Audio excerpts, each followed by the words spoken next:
Hello everyone, and welcome to the first ever episode of La Violette Yarn and Gift Co. Shopcast knitting podcast.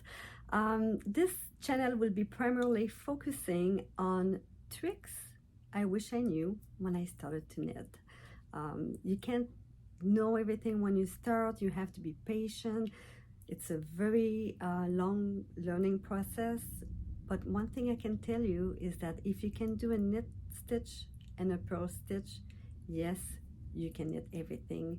Just take your time, read the pattern, and sometimes it's just what it is taking the time to read and understand the process of the pattern. So my name is Nana. I am the owner of La Violette Yarn and Gift Co. We are located in a beautiful little rural town, Bouctouche, in New Brunswick, and we're by the ocean. It is beautiful and welcoming, so welcome. Yeah, the first tricks I would like to share with you today. A few days ago, I decided to cast the outline tee. It's by Jessie Mead Design. She is amazing. And yes, the sun came out a few days ago, and I thought, well, maybe it's time for me to cast on something more summery, not as heavy. So I decided to cast on the outline tee, which is beautiful. It's a paid pattern, so I'm not going to talk too much about it.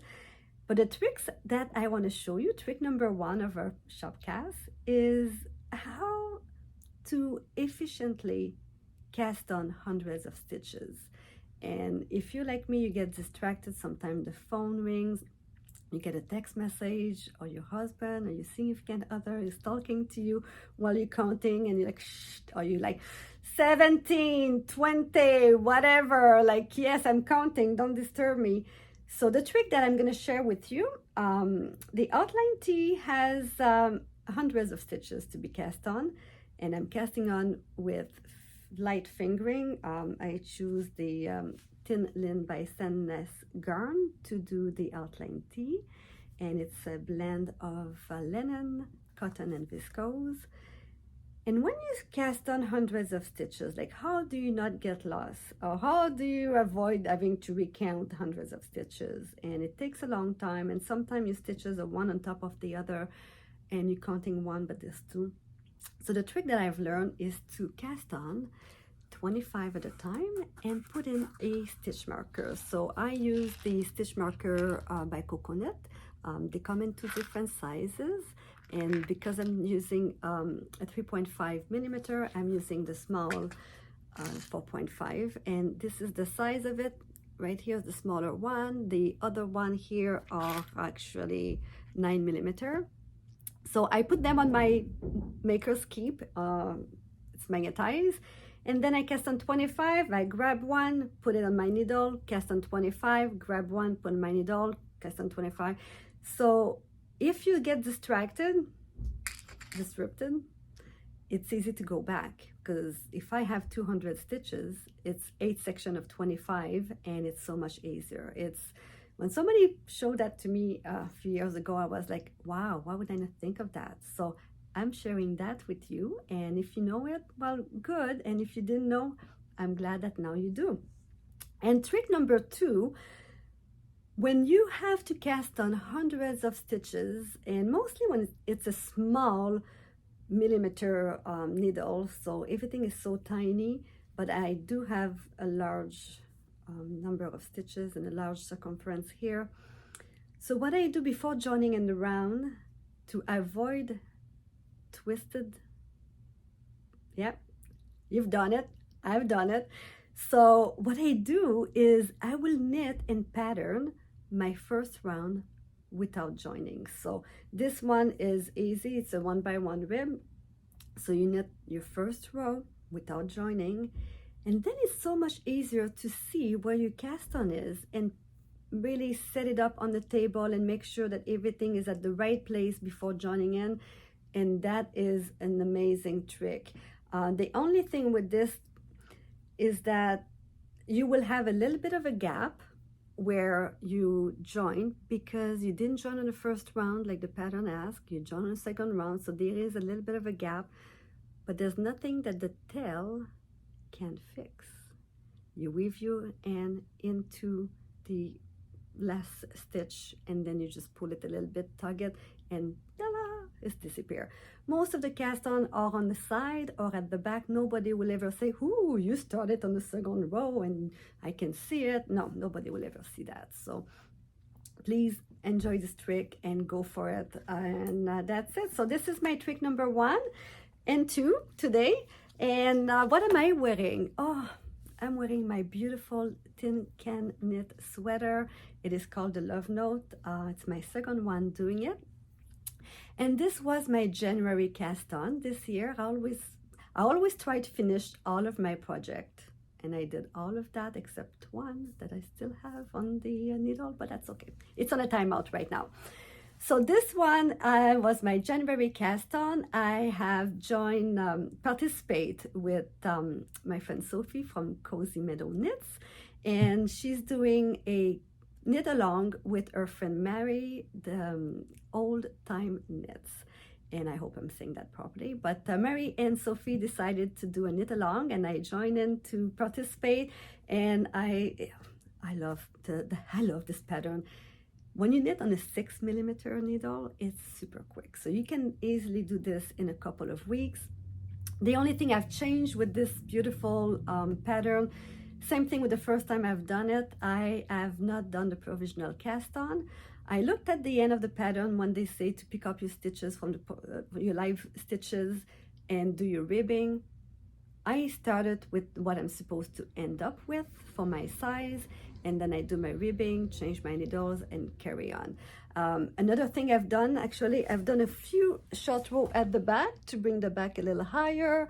I use the German short row technique, and I really, really like it. And this one, I've also, compared to my first one, I did the short row at the back, so it's a little bit longer at the back. And wow, the camera really, really showed the hand-dyed yarn and the change in colors, but I love it. So what did I use? I used Leo and Roxy base, sock base, 80/20, and I don't have the yarn anymore to show you in a skein, but it was a base that is orange and red and orange and red and pink, and I mixed it with red mohair, and then you have the beautiful variation.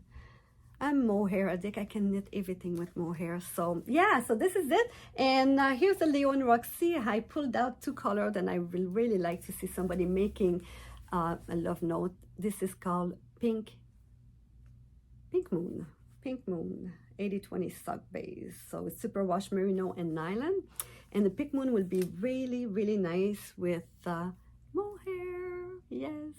So this pattern is basically a DK weight. So if you have a DK weight yarn and you don't like mohair, some people are sensitive, and I totally understand that. That doesn't mean you can't make it. You can just make it without the mohair and pick a DK weight yarn and do it just like that. So yeah, mohair addict, here you go. And if you don't have the budget for hand-dyed yarn and you still want to make it, you can make it with a different yarn. So this is Cascade Heritage. It is 75 superwash merino and 25% nylon. It is super soft, $17 a skein. If you need 2, that's pretty good. And I have some beautiful kid silk drop mohair that you can mix it with. So if you do something monochromatic like this, it's going to be super one color blending in really, really well. But there's nothing that says that you can't mix the pink with the red and have a mural effect. Some people are really into the mural effect. So you can do this with any colors. 2 different colors gives you mural effect. And that's, et voila, that's it. So what else do I have? January is almost over. Today is January 25th, and that was my first cast on. And I've also done a little tiny project, and it's Fred.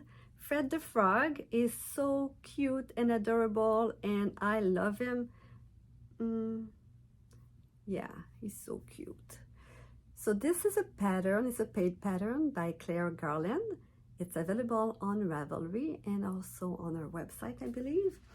Claire Garland goes on Instagram by Pebble Knits, and she is a creator of all things. She makes little animals and insect now, because I saw a couple of days she made a bee. And my goodness, I love it. I would like to make it, but I am not.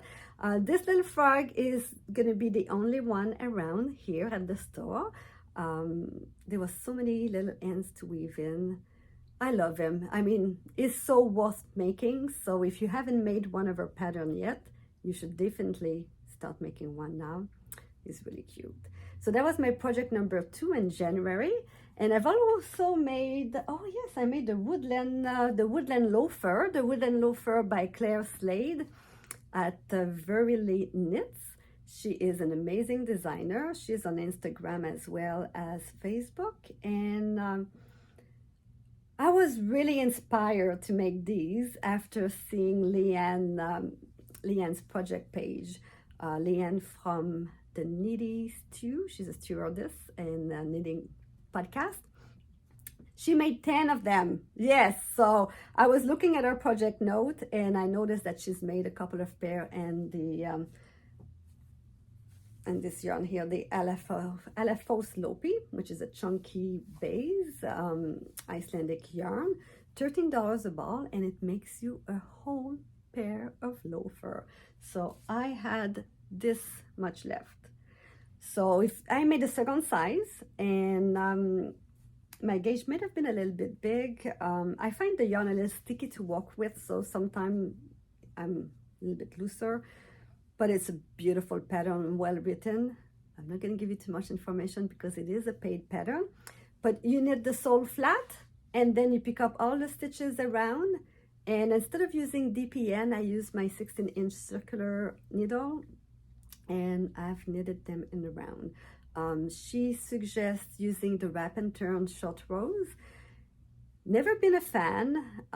However, because it's a very small short rows, like in the 3 short turn, I use the wrap and turn because I was getting a little lost of where my marker should have been. And anyway, so I used the technique and it worked out perfectly, as long as you remember to pick up your turn, your wraps. Yeah, it's a beautiful, it fits perfectly. Like, the pattern has nothing wrong with it. It's amazing. It's well written.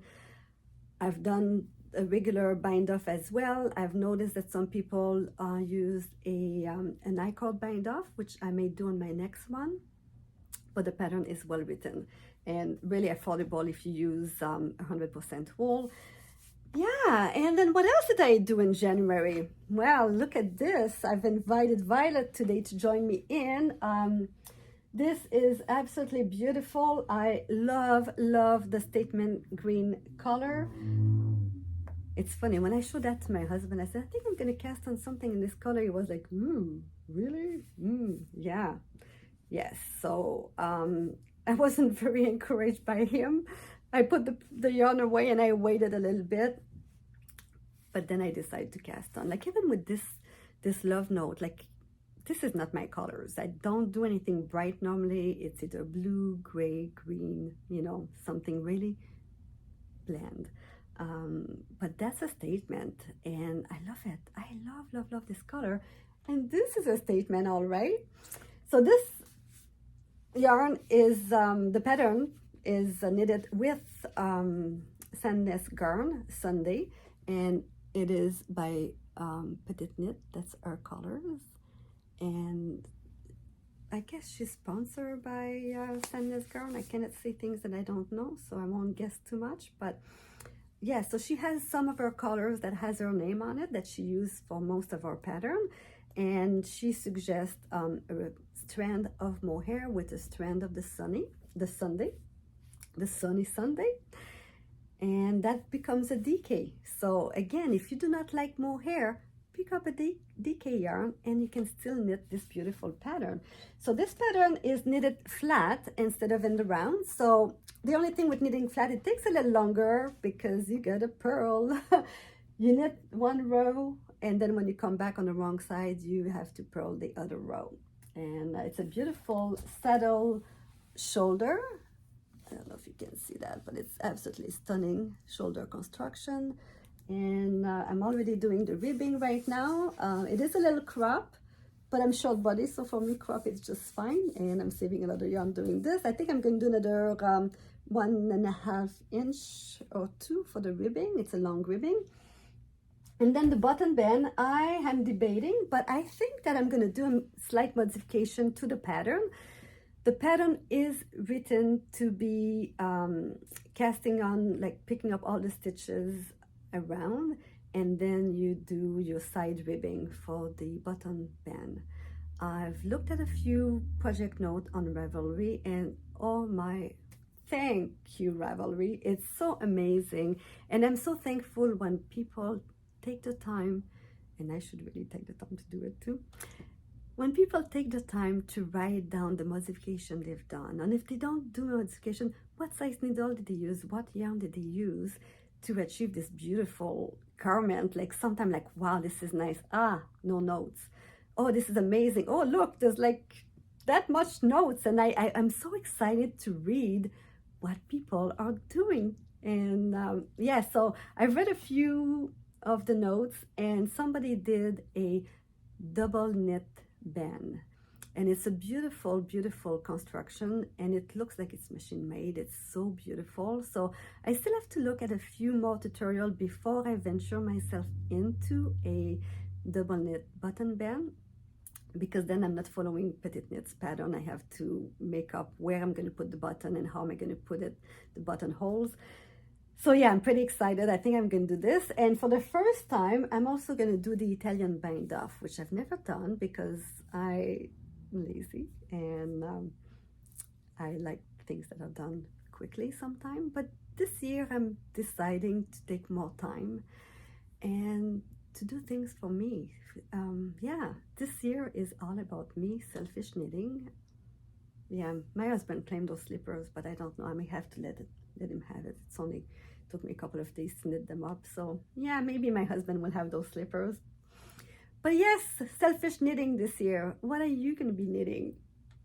So this is it, guys. I really had to put my big girl's pants on to do this first episode of Shopcast. I hope that you enjoy it.